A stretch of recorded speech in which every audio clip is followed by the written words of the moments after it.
a brief background, what is the problem of thermal compensation. We actually heard it in the first presentation. You have some focus drift in your machine, something is happening, and most things that happen are somehow induced by temperature. So the environment temperature changed. Now the temperature dropped again. Last week it was really hot. So the ambient temperature really changes. And also what the machine does changes. And therefore we have a temperature field that is not static. And metals always expand. So we have some form of deformation. And then our tool, this can be a grinding wheel, end mill, a turning tool, or a laser, changes position relative to the workpiece. And this is a challenge. Usually people just never switch off machines, try to control the environment, try to control coolant.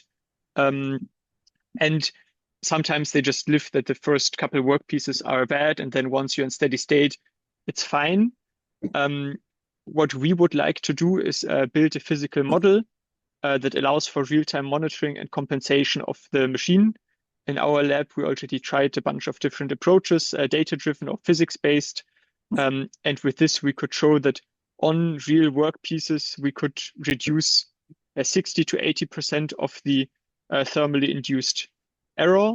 And we also noticed that one physical model is usually not enough because it's fine in one situation, but then the situation changes drastically. Somebody installs a machine next to yours that somehow blows hot air to your machine. And now the model you once did is not so good anymore. So what we propose is in uncertain physical models, we want to achieve an effective real-time compensation. And for this, we start describing a physical model. For us, this usually is a finite element simulation. We have a toolbox to do a model order reduction, so we can really calculate this very easily in real time. But in theory, it could also be a different kind of physical model. And then what we want to do is we want to combine some temperature measurements on the real machine with our physical model. So we want to find what is the most likely state our model is in. For this, we proposed using a Kalman filter, like you do in positioning. If you have multiple sources, this allows us from a couple of temperature measurements to estimate what is the temperature field for the entire machine.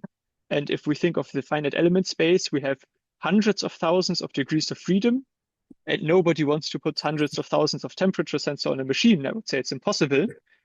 But with maybe 10 to 20 temperature sensors, we can then estimate for the entire temperature field what is the temperature. And if we have this, solving for the mechanical deformation is quite trivial.